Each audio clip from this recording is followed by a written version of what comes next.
collectors, welcome to Star Wars Collected. I'm Jonathan. Just finished episode 4 or chapter 4 of the Book of Boba Fett, and Boba Fett's back, baby! Oh, this is so much better in my opinion. He killed some people. How about that? He killed some people. That was great. I thought the episode overall was really solid. Last week they lost me a little bit. The first one wasn't the best for me either, but I love the second one. I love the fourth one, so maybe I'm just like an even chapter lover when it comes to this series. But let's talk about some of the coolest parts in my opinion. I love that we got to see a lot of this stuff come back. So obviously it's a very Slave One heavy episode, which they never refer to as name. It's okay with me. You can call it the fire spray, which is the model that it is, and the Slave One can just be something for us sweaty people. So that is cool with me. I'm fine with that. But it was great to see it in action. You know, in the original trilogy, you don't see it that much. You know, it looks cool. And then in Mandalorian, we got to see a little bit more of it. And it was doing some cool stuff, performing well. I love the way that it tilted like almost completely over the Sarlacc pit. I thought that was super cool. Of course, we got to hear like one of our absolute favorite Star Wars sounds with the little sound bomb thing going in there. And I guess the Peter Carcoon is dead. You know, the Sarlacc pit. I'm guessing it's dead at that point. I was kind of expecting what I thought would have been kind of cool actually would be if the when that seismic charge went off, you saw that the sail barge actually like moved a little bit. It would have been really interesting to like have that start sliding down into the pit while the Slave One is still there and attached by the tentacles and stuff like that, and have like a scene where it keeps sliding and then they like barely get out of the way. I thought that would have been kind of cool, but you know, that's okay. Speaking of the Mandalorian, it was really cool to see them connect the flashback part of this episode with the season 1. I think it was, what was that episode called? Gunslinger? I don't remember which one it was called, but you know, when Fennec Shan was shot, it was cool to see them connect it and how they connected it by just having the flares go up in the air. For a moment I was like, oh, I wonder what's going on over there, and then I realized, oh, that is from that episode. And the little description on Disney Plus was something about like Boba Fett partners with Fennec Shan, and I'm like, we're 4 episodes in, they've been like buddies this whole time. Of course, it had to do with the flashback and that meeting. It was kind of cool to see how that whole like mod gang, they're actually calling them the mods, which is interesting because, you know, all of us talked about the mods as far as their look and appearance being modeled after sort of that British style movement, and then in here that, you know, it's modifications. So that was kind of cool to see that connect in a little bit more.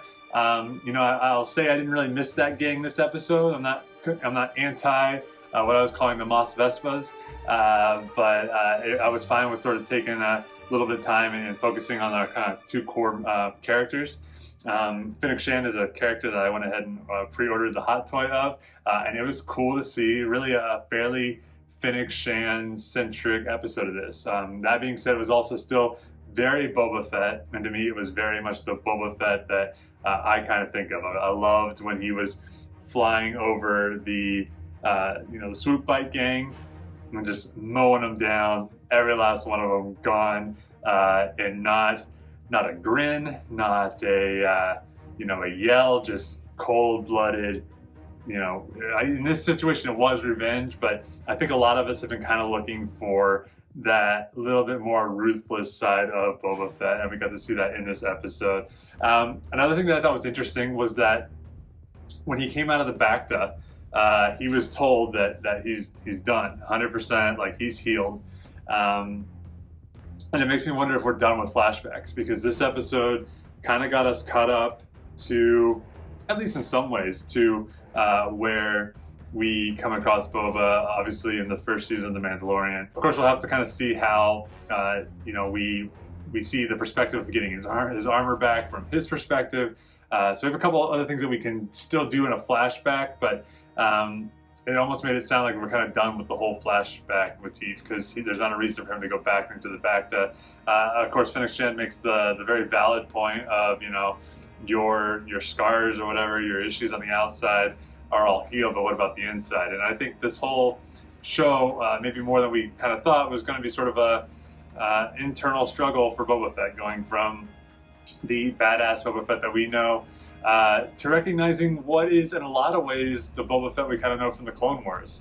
You know, a lot of us think about Boba Fett being this like ruthless killer, but if you kind of go back to the Clone Wars, you know, he's kind of a guy trying to find his place in the world. You know, does he just become a bounty hunter like his father? Are there other things kind of for him to do? He, you know, he's not super successful when he starts being a bounty hunter.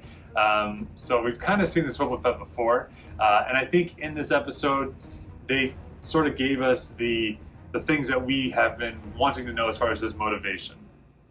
You know, why is he doing what he's doing? You know, what was kind of the key lesson that he's taken from the Tusken Raiders that he wants to bring into you know, this new era of ruling Tatooine. We got to see a lot of Trandoshans. That was fun. Of course, our boy Chrysanthemum. Whoever is doing the acting, which I have looked up, but the name escapes me. I think they're doing a fantastic job. I think just the side eye is so strong in this character, and it doesn't just seem like a, you know, dark-haired Chewbacca or something like that. So I'm really digging that performance. You know, that Trandoshan's got his arm ripped off. Of course, if you know anything about Trandoshans, not the biggest deal in the world. He'll grow it back. I'm sure it's not fun in the moment. I love that Max Rebo was referred to as Max in this episode. So not that there was any doubt among the Rebo fanatics out there, but it was still good to see, you know, kind of him acknowledged by name. So there was some, you know, there were some payoffs in this episode. I think the Slave One stuff was so good. There were some parts where I really was like very excited, and him like leaning over that Sarlacc pit and how that was going on. I thought that was great tension. Let's get a little bit into collectibles. So, you know, I'd still love to see some sort of really good Slave One. The Vintage Collection one is great. I have it in both the Attack of the Clones version and the Empire Strikes Back version. I wish it didn't have a little hinge on the side that it uses for playability. It's not super noticeable, and all you have to do if you have a display is sort of just tilt it slightly, and no one will ever see it. But I still feel like there is some sort of like definitive version of that, and maybe it's not from Hasbro, maybe it's from some kind of model company. You know, there used to be a company called Code 3 that made these die-cast pieces.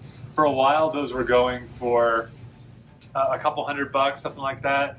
Recently, those have shot up so much. So I feel like there is a market out there for someone who is willing to build, you know, decent size, you know, almost Hasbro ship size models. I think that those would sell really well. I'd be super interested in them. I like modeling. I've built a couple over the years, but it takes a lot of time and a lot of effort. So I'd love to see kind of a definitive version of the Slave One, and I feel like you get that in here. I liked the combination of sort of the new design of the Gamorrean guards in the old costumes. I thought that was really solid. So I got myself a little piggy right here. So if Hot Toys does a Gamorrean guard, I kind of hope that they ship it not shirtless, that they give us sort of that full Jabba's palace type garb. And then if you want to, you know, take the piggy shirt off, then you can display it that way too.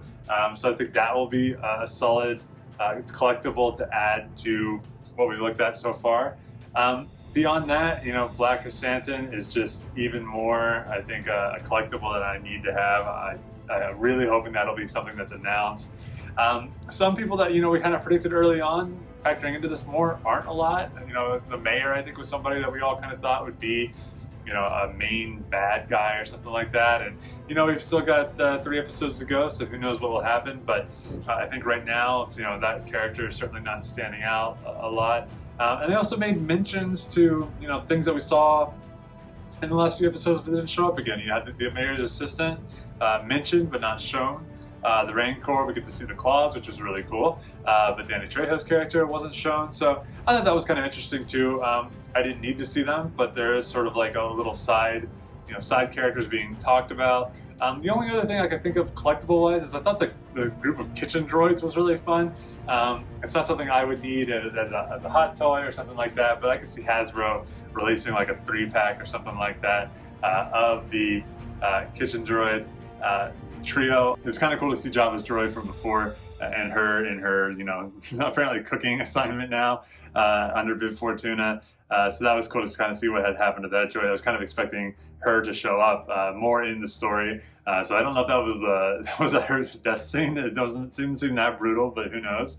And I think Fennec Shand kind of showed who she was in this episode too. So I'm happy that I've got her on pre-order, and I'm glad that she's making a bigger impact in this story. I think last thing I'm going to leave us with is just there were some heavy nods to The Mandalorian in this one, especially the closing music.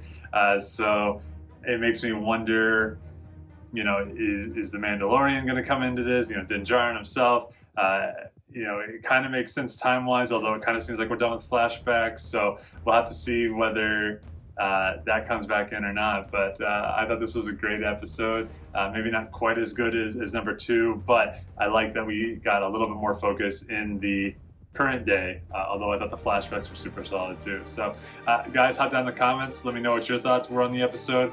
If you saw any collectibles that you would love to have, please list those down below. I've seen them do the new merchandise releases. I think they do it every Monday or Tuesday on StarWars.com. So far I haven't seen anything that I've had to pull the trigger on, but if they make another Max Revo or something like that, then maybe I would have to. But thanks for joining me today, guys, and I will see you later.